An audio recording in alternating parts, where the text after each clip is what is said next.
I was rebuked in the comment section yesterday for adding a piece about the Prime Minister's questions and cutting it short when Keir Starmer finished asking his questions and the Prime Minister finished, well, I was going to say responding, but he doesn't really respond, he just fills in time. And why did I duck out of Stephen Flynn's points? And in fact, Stephen Flynn's points need to be heard because they're really very good. I'm going to play you the piece now. It starts with a question from my own MP, Pawsey, and one does wonder why Pawsey is so obsessed with motorcycle speedway and so little interested in the issues of the wider media world and the issues which indeed I was trying to I was trying to raise with him and therefore with the ministers in question. But, you know, after 5 years, I still haven't even seen my MP face to face. It is quite extraordinary when you have an MP and you don't manage to get an invitation to his surgery. I did have one very brief conversation on Zoom, which wasn't very effective, and we have exchanged a lot of letters, and he is very good at passing my letters on, but the letters, for some reason, that get passed on from him to the various ministers then result in a very, very lengthy wait. So I don't know what the problem is. It may be something to do with his helpers, one of whom is going to stand for election in his place. So there you are. It's not quite nepotism, but it is some sort of election by a nod and a wink. And when it comes to winking, it's all about bankers and winking bankers. And Stephen Flynn tells us about the only Brexit bonus that anybody seems able to identify, and that's a Brexit bonus which is to be paid to bankers. So at least bankers, those people who brought our economy crashing down, can have a bonus that they wouldn't otherwise have got if we had remained in the EU.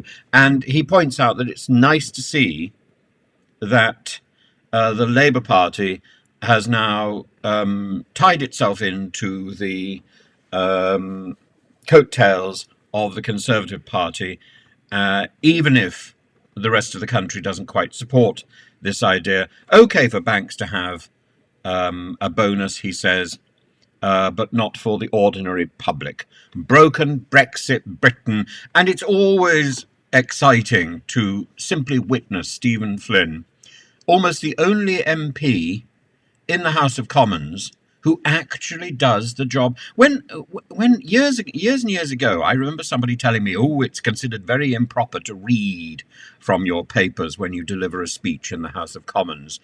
Stephen Flynn is the only one who seems to stand up and speak.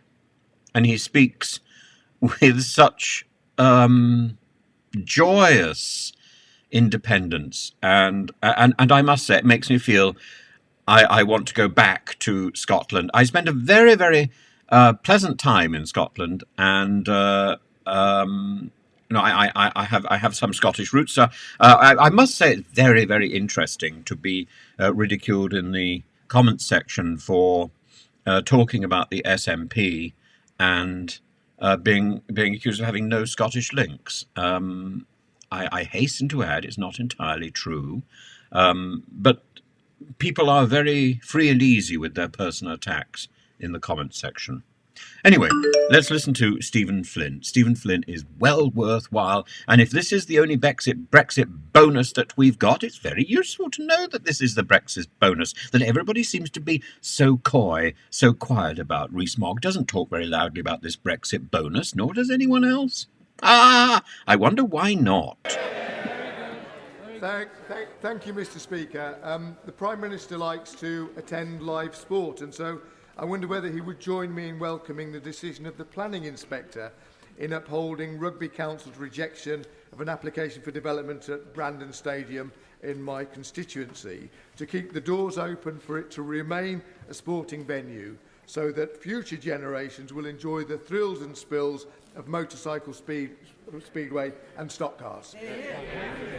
Prime Minister. Well, I join my honourable friend in paying tribute and being proud of actually Britain's rich history in the automotive and motorsport sectors, and the stadium that he talks about is a historic motorsport venue, and whilst it's been a shame to see it fall into disrepair, I hope that the decision he refers to enables a possibility of both speedway and stock car racing to return, and I know that my honourable friend will rightly continue to champion this cause. SNP Leader Stephen Flynn.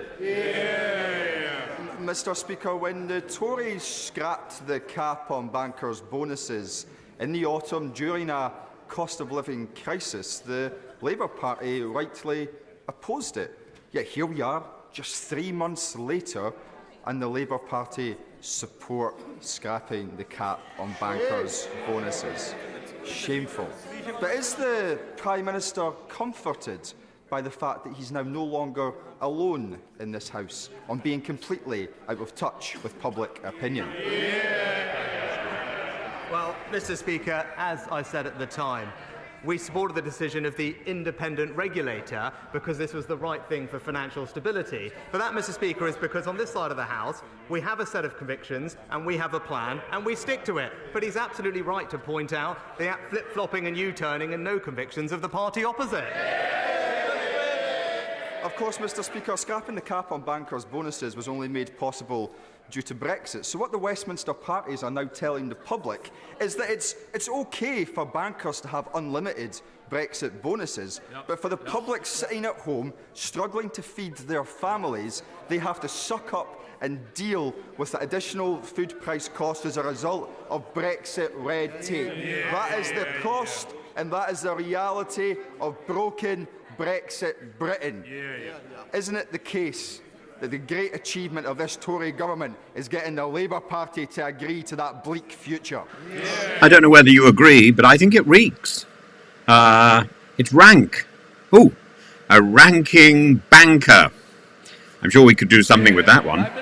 Mr. Speaker, we're actually delivering benefits for people across Scotland, not just least in new free trade deals that are opening up markets for Scottish exporters, free ports that are attracting jobs and investment, the Brexit pubs guarantee, cutting the cost of a pint. I don't know whether you agree, but I think it reeks. It's rank. Oh, a ranking banker. I'm sure we could do something with that one. In Scottish pubs. But when he talks about the cost of living, Mr. Speaker, the thing that he could do most to help is make sure that Scotland isn't the highest tax part of the United Kingdom. And it's not just for high earners, Mr. Speaker. Everybody earning £28,500 or more is paying more tax in Scotland than they would in England, thanks to the SNP.